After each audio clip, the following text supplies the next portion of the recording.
Again, I'm your professor for this course of current moral and social issues. I'm Professor Daniel Gunn, Dr. Gunn. Um, Probably won't do a lot of face to face interaction this semester, so that's really beside the point. But I want to begin by thinking about this course and what the title of the course actually says. And I want to break that apart a little bit for you to uh, think about. I should also tell you that I'm going to do this lecture in like 2 or 3 different segments. So you'll see part of it, and then I'll post another piece and another piece, thinking that probably it'll be easier for you to watch it in segments. Um, and just to go ahead and give you an idea, so my plan is to publish my lecture each Wednesday by 5 p.m. And I will have other material posted on Canvas as well. I will try to send you a notice each week when the Canvas material is up and when the lecture is published. And then toward the end of this this lecture today, I will go over the syllabus requirements, expectations for this course. So let's think a little bit about the title of this course: Current Moral and Social Issues.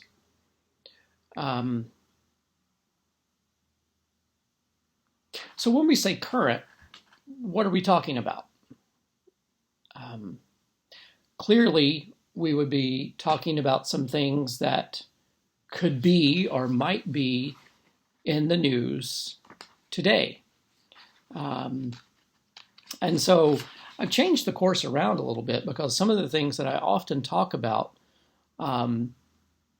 are in the news, but I've rearranged it a little bit to get some of the stuff that's top of mind right now into this course. And so, one of the issues that's in the news a lot right now is race. I mean, who is not talking about racial issues right now? Especially with all the unrest after George Floyd, Breonna Taylor, Jacob Blake, or on the other side of it, those who would criticize the marches for equality and social justice. So there are a lot of matters about race. So that's a current social issue. It's a very present, current social issue. But there are a variety of other things that we will discuss. What about immigration? What about refugees? What's the difference between an immigrant and a refugee? Do we have any different responsibilities to them? And when I say we, I mean you as an individual and us as a nation. And then there are other issues. Let's talk about slavery for a moment. And you might say, well, there are no slaves in the U.S. today, but slavery is still an issue that's alive around the world. And slavery does shape and has shaped much of how the U.S.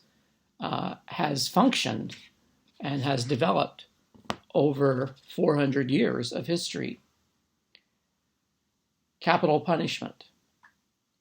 What do we mean when we say capital punishment? Should it be legal? To whom should it apply? What does it mean when we say you have certain rights? What is the role of religion in shaping our view on current moral and social issues? Vaccines. We're in this situation right now because of COVID, and they're talking about a vaccine. Will it work for us? Will you take it? Is there a moral imperative to take a vaccine? What about the use of drugs? Who should have guns? Should we have guns? What is free speech? Freedom of the press? And then we'll get into some weightier matters that maybe you haven't thought about before. What does it mean to be a bystander? What does it mean to be a good Samaritan? What does it mean when you have to triage a situation and make a choice? What about physician-assisted death? Would you want that? Do you want it for your pets? When you have a pet that's going to die, do you take them to the vet? What about a relative? What if we could make the perfect person genetically? Would you want that? And then let's get into sex issues. We could talk about abortion. Everybody always wants to talk about abortion, but there are so many other issues when we talk about sex. We could talk about women's rights, prostitution, homosexuality, polygamy, polyamory, gender identity, and sexual harassment. What about your pets? Let's go back to them. What rights do they have? What about the environment? Does the environment have rights? Terrorism, war, civil disobedience, bullying. What is the right thing to do if you're in business and you're confronted with an opportunity to cheat? What about student loans? Oh yeah, student loans. God, I'm going to be paying mine for another nearly 5 years. Is it moral to have student loans, to charge someone to get ahead in life, when we know that people who have an education tend to make more money, and if you make more money, you tend to pay more in taxes, and you tend to support the economy more? So is it really right to charge interest? Maybe make a loan, but to charge interest? What about wealth? What about consumerism? We keep hearing about capitalism as opposed to socialism. What do those two terms even mean? And we say that this is a democratic nation. We also say that we're capitalist. Must democracy adhere to a capitalistic financial system? Is it possible to be socialist and democratic? Or is it necessary, if you're going to be democratic, to be capitalistic? So these are just some of the issues, and you might think of other issues. These are just some of the issues that we'll be discussing. These are all current social and in some cases moral issues. But what do we mean by morality? When we say moral issues, what are we talking about? Essentially, what we're talking about when we say morality is right and wrong. You know, I say in the beginning of the syllabus, this course is intended to acquaint the student with basic ethical theories and the exercise of applying those theories to current moral and social issues. You see, when we talk about current moral and social issues, we're asking, how do we apply certain ethical principles to make decisions about things that we want to do or that we're doing or have done? So we're talking about our actions here. So this course is mainly concerned about right and wrong action, right and wrong activity.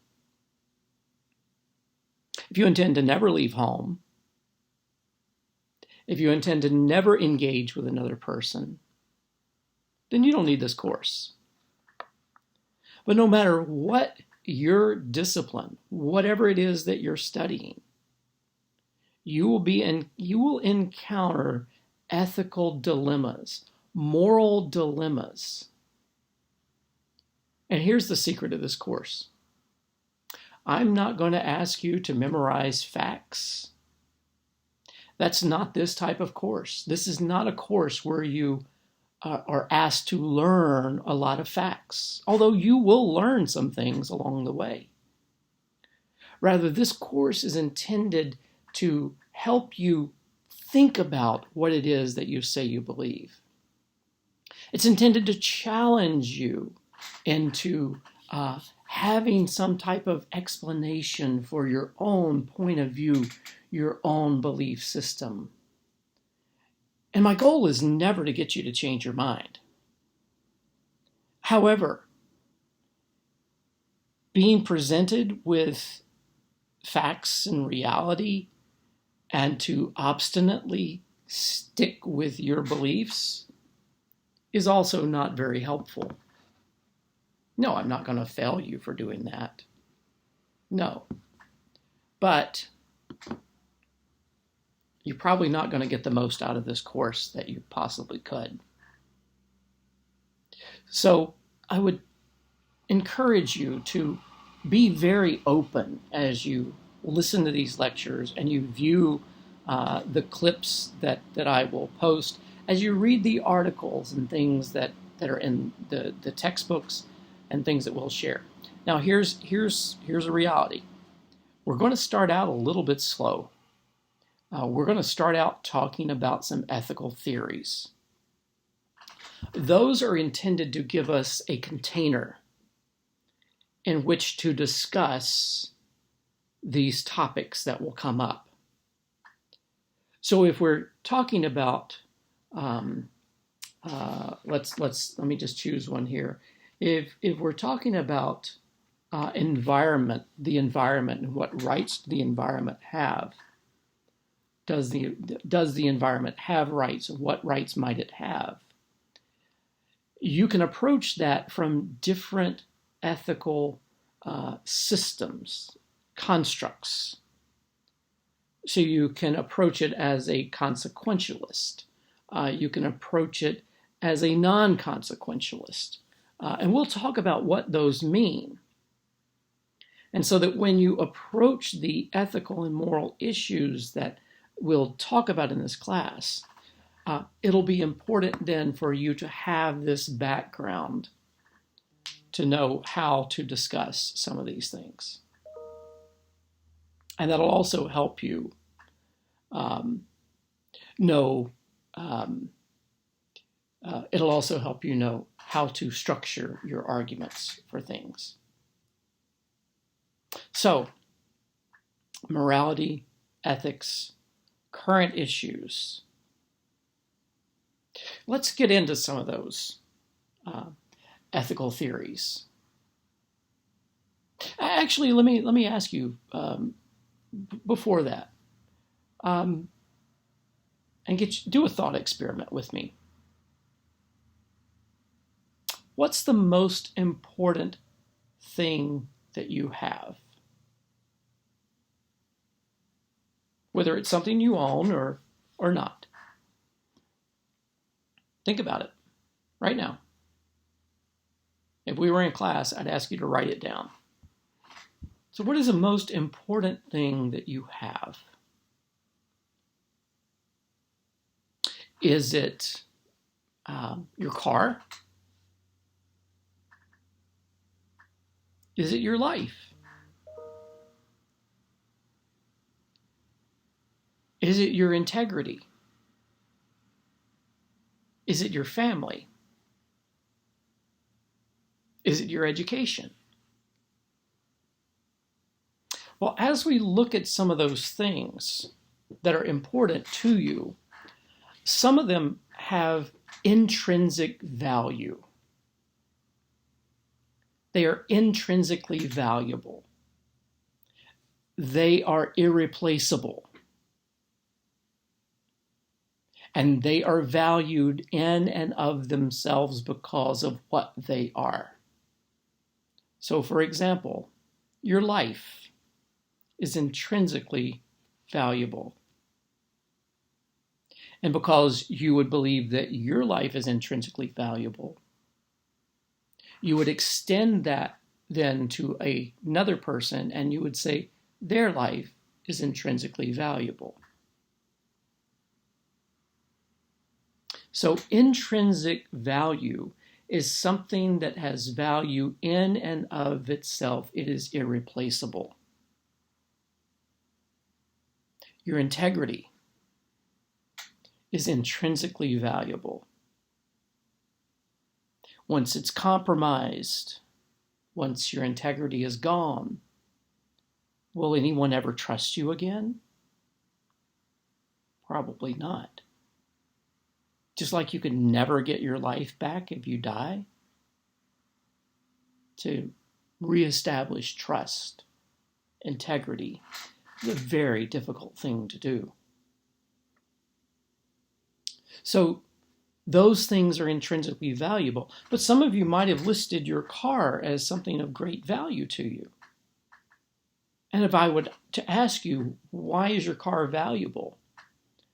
You would probably say, because I drive places to visit family, I drive places to visit friends, it drives me to work, it used to drive me to class. What you have named are things that are intrinsically valuable. Friendship, family. The work itself, no, but what the work produces, not the money, but the ability to have the things you need, those things are intrinsically valuable. But the car then is not intrinsically valuable in and of itself. If you love your family, you will walk if necessary to go visit them. You could take a bus. If you value your job, you'll ride a bike to get there because you don't want to be evicted. So that shelter that your job produces as a result of the income you earn is what is intrinsically valuable. The shelter. But you don't need the car. So the car doesn't have intrinsic value. It is instrumentally valued. It is an instrument to get you to the place where you can achieve something to realize an intrinsic value. So when we talk about values and what's important in your life, we have to weigh this question of what is intrinsically valuable as opposed to what is extrinsically or instrumentally valuable.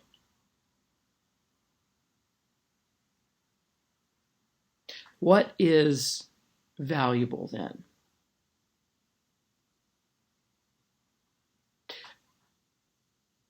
If your life is intrinsically valuable, you might say, well, what about the happiness? Is it necessary to have happiness? That's one of those difficult ones. Yeah, you could live without being happy. But would that be a life worth living? So is happiness intrinsically valuable or is instrumentally valuable? Those are decisions that you will have to make. What is truly, really valuable to you? And as we think about those things, we might even begin to ask, what is the role of our faith, of our religion, versus spirituality?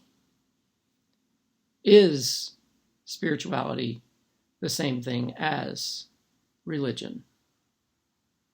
I've heard it said before that religion is for people who want to avoid going to hell. Spirituality is for people who have been to hell and don't want to go back.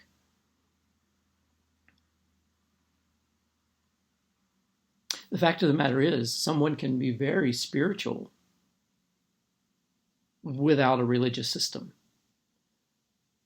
And someone could be very religious and not be spiritual at all. They just like the practice. But does religion or spirituality then shape one's morality?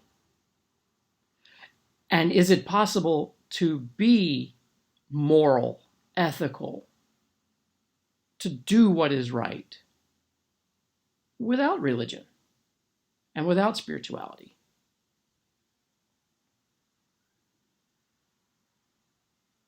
That's something that you will need to decide. That's up to you to think about. So with some of that in mind, let's talk about some ethical theories so that we have a foundation, or as I called it a moment ago, a container with which we can think about these issues. Now, this is somewhat deceptive in that it's probably only a philosopher who looks at an issue and says, oh, I'm going to think about this from a Kantian categorical imperative sort of way. Most of us don't stop and think about it that way. But it's nevertheless helpful to know that there are people who have devised systems to think about the dilemmas, the moral issues that we face. So what is ethics? Ethics is a branch of philosophy. So you're going to be philosophers this semester. It's a branch of philosophy, a branch of the philosophical discipline that deals systemically with how one ought to act, one's behavior, one's conduct. So it's a branch of philosophy that deals systemically with how we ought to act. In other words, our behavior, our conduct. Is ethics about an opinion then? Well, yes and no. And here's why. One's opinion might be ethical, but we have to ask, is that opinion necessarily ethical? Does it reflect a consistency of principle, a consistency of argument? I'll give you an example. There are many people, I'm going to use an umbrella term here if you don't know what I'm talking about. Many people who label themselves as evangelicals, evangelical Christians. They would be fervently against abortion because they would say that is taking human life. However, if you ask them about capital punishment, they would be for that. So they would be fine with taking the life of someone who took another life. They've even gone so far as, in some cases, to kill doctors who perform abortions because they say that it's better to kill the one than to allow the one to continue to kill others. And then, should they be killed? They would probably argue no. There's a lot of inconsistent argument there. A Roman Catholic, on the other hand, if someone who is Roman Catholic and follows the actual doctrine of the church, would say that no, You should not have an abortion because it takes a human life. And then there is a consistency then that says not only should you not kill that child, as they would call it, rather than a fetus, but you should also not have anyone on death row. Because to put someone on death row and take their life is also wrong. So there is an internal consistency to the argument. There is a whole branch of philosophy, ethics, called Catholic moral theology. And that is moral theology. So it argues for morality from a theological point of view, that life is sacred from conception until the time of death. Those people would also not be for physician-assisted dying, physician assistance in dying. That is the Roman Catholics.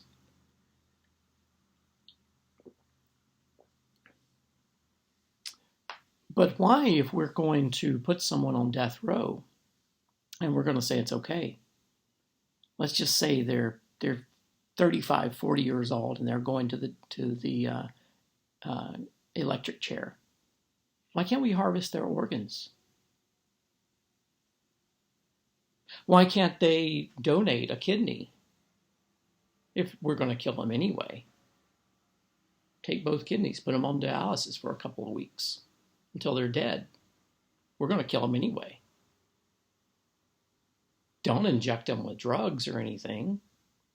God, no, we just put them to sleep. We'll take out their heart and kill them. That'll be much better because somebody needs that heart. Is this abhorrent to you? Would this be wrong? Why would it be wrong? If you're going to say it's okay to kill someone, then why not harvest their organs? So is ethics about opinion? Yes and no. I would say largely no. Because your opinion can be right in one situation and wrong in another. Is ethics about religion? Your religion might shape your ethical, moral view, but you have to ask yourself, is it possible to be moral without religion? Is ethics about legality? Is ethics about what is legal? That's a hard and fast no. Why? Just because there are laws allowing or forbidding certain things does not make it moral and ethical. I'll give you an example. Up until the 50s, 60s in this country, the law was separate but equal. Blacks and whites had separate facilities across the South. Up until the case of Virginia versus Loving, the couple, Loving, that was the last name of a couple. This was an interracial couple. They were illegal. It was illegal for them to be married in the state of Virginia. Was that right? It was technically against the law. Was that law right? Was that law justified? We would say now, no. So what is ethical and moral is not necessarily what is legal. And vice versa. There are things that are perfectly legal. I think about the city of New York, where stop and frisk was legal until it was found not to be by the courts, but it was legal. But was it really moral? Was it really right for cops to stop young Black and Hispanic men, disproportionately young and Black and Hispanic men, and frisk them And if they found anything suspicious, then they could arrest them. Well, the court eventually ruled that that was not legal. But some would argue it wasn't right, moral, ethical prior to that, because it encouraged racial profiling. So, what is moral is not necessarily legal. And you might be able to think of other examples of things that are legal but not moral, things that are moral but not legal. You might be able to think of ways that you can be religious but immoral.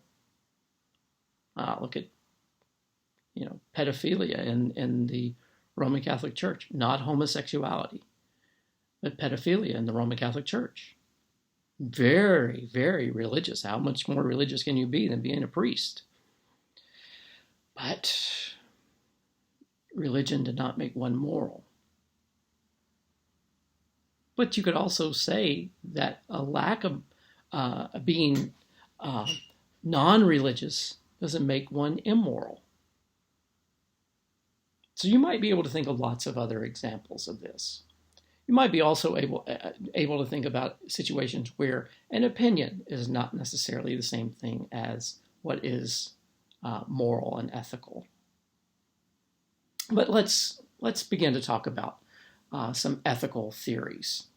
I'm going to try to do this within the next 25 minutes, and so to wrap up this first lecture here. Don't worry, I'm going to go over these again in more detail. So we're going to divide our ethical theories into three categories. Now, here's the great thing to help you think about this. I've posted on Canvas a couple of videos that explain this and give you actual written illustrations of this. So if you watch those, if you look at those, you will see what I'm talking about when I explain this. So the three ethical theories, broad categories. So if we were to put them into three different columns, okay?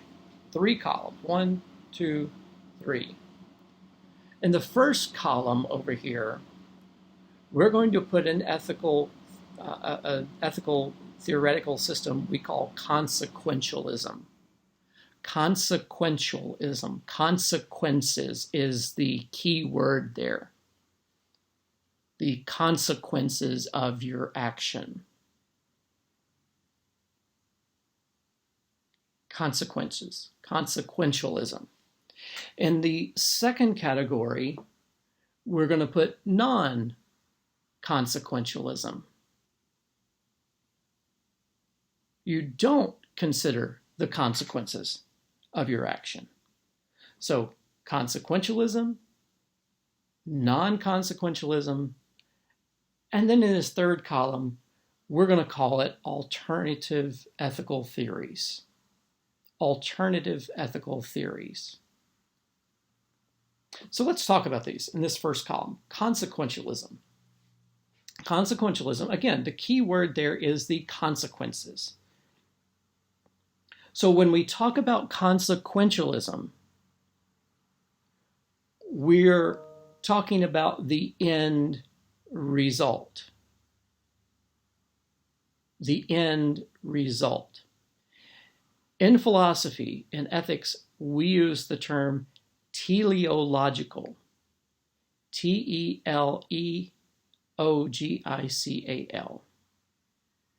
Teleological. T-E-L-E-O-L-O-G-I-C-A-L. Teleological. Now, if you wrote that word out, which I encourage you to do, teleological, you will see that the first couple of letters look like telephone, telescope,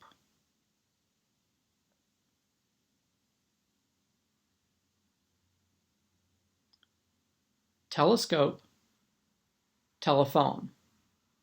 That means the end, the distance.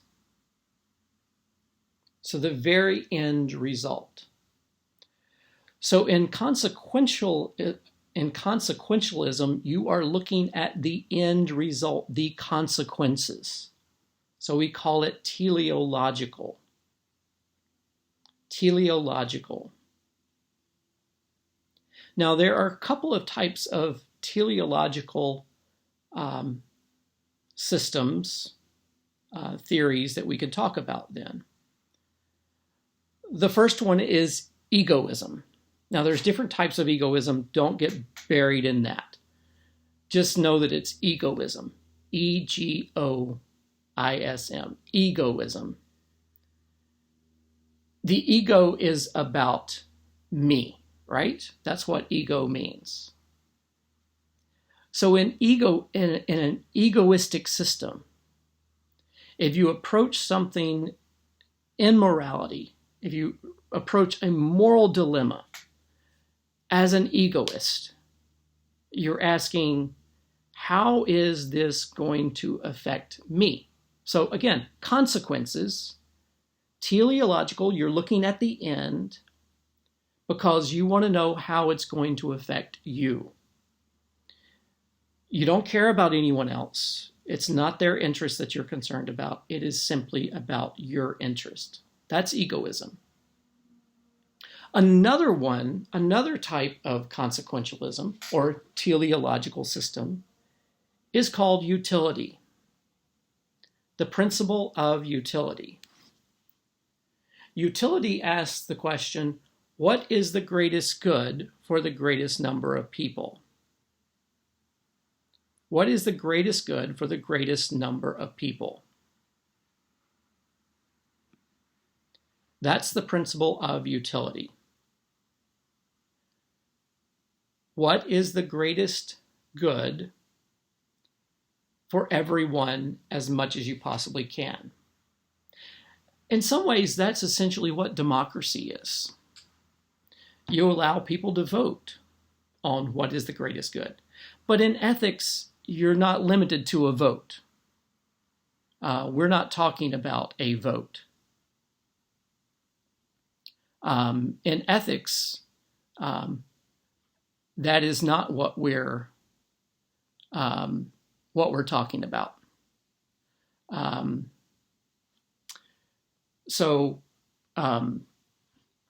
The greatest number of people might be a family.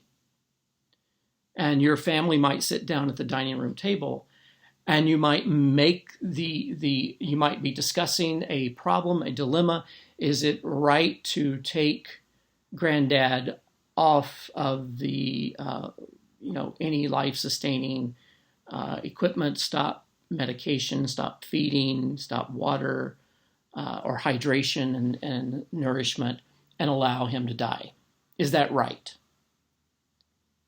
And you might go around the table then, and everybody who has a stake in this say, well, I love him, but it's really, I don't want to see him like this. So everyone then essentially has a say in it, and you decide what is the greatest good for the greatest number of people. What is going to be best for everyone involved? So that's utility. So the first one is egoism. The second one is utility. The third one is social contract theory.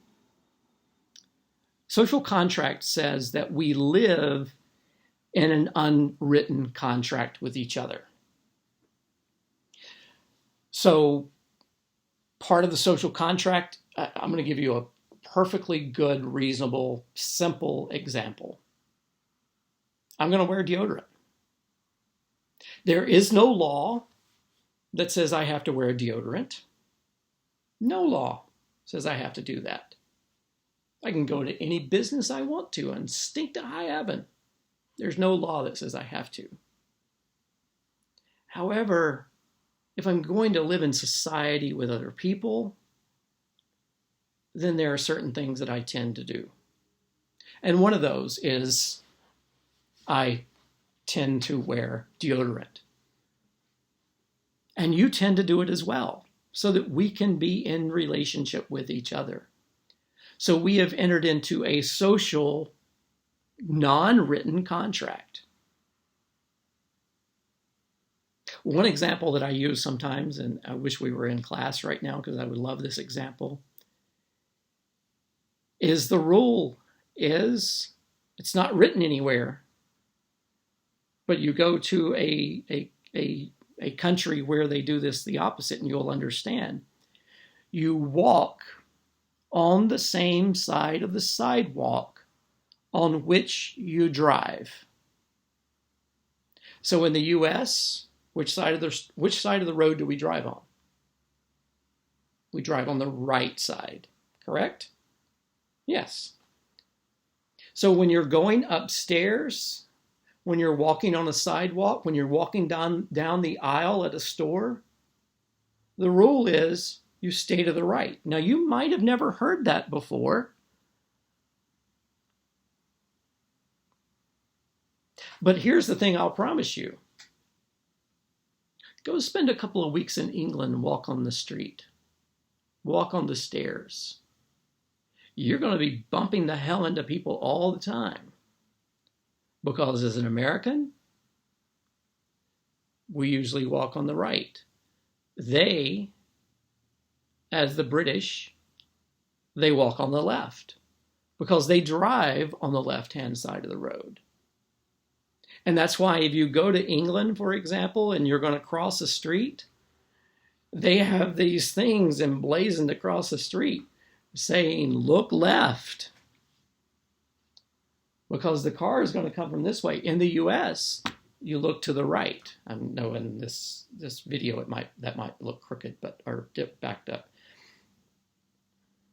But that is a social contract. There are so many other things in social contract theory, so I just want to give you some simple examples. Then we have non-consequentialism. Non-consequentialism. You don't consider the consequences. You don't look at the consequences. You don't think about the consequences. This is called in philosophy deontological. Deontological.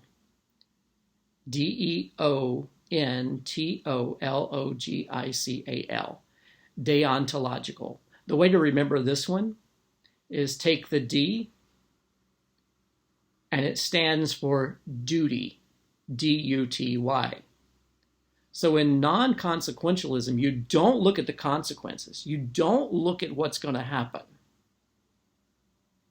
Rather, you ask yourself, what is my duty? What is my responsibility?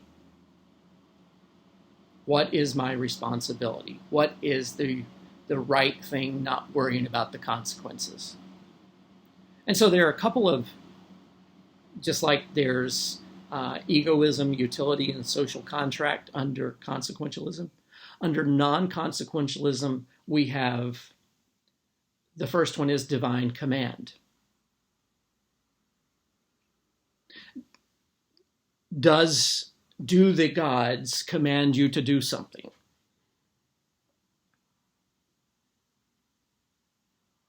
And if, a lot of times people will say, well, I'm a Christian, or I'm a Catholic, or I'm an evangelical. Of course I have to obey what God tells me. Well, okay. What if God told you to do something that was immoral? Oh, God would not do that. Well, let's look at the scriptures. In the Old Testament, there are a couple of instances where God commanded them to commit genocide. Yeah, God commanded them to totally wipe out a race of people. And if they do that, then is God commanding them to do something immoral and illegal? So the classic question that we ask about divine command theory is it right? Is it right because God commands it? Or does God command it because it's right? Now, if you think about that, is it right because God commands it? Then that would imply that anything that God commands is right. So if God commands you to commit genocide, to wipe out a race of people, then it's perfectly fine because God commanded it. But if God commands it because it's right, That means that God is not the highest standard. Something else that is right is a higher standard. So there's something above God, and that is right. So it creates its own internal dilemma. So you might say, well, I just follow the will of God. Well, what if the will of God is you interpret it or somebody else interprets it differently? How do you reconcile that? It can be pretty dangerous then. So in addition to divine command theory under non-consequentialism, we have natural law. Natural law says that we simply allow a thing to do its natural function and we don't contravene, which is another way of saying interfere with it. So what does a lion do in the jungle? A lion hunts and kills. We don't stop it. What does an eye do? An eye sees, an eye looks, an eye reads. You don't stop the eye. So you do what is natural. Now that doesn't mean that we live like people in The Lord of the Flies, if you ever read that book. Rather, what it's talking about is in the instances where things happen. So Roman Catholicism has taken natural law theory and has applied it to things such as contraception. So when a man and a woman have sex, there is a natural biological function that takes place.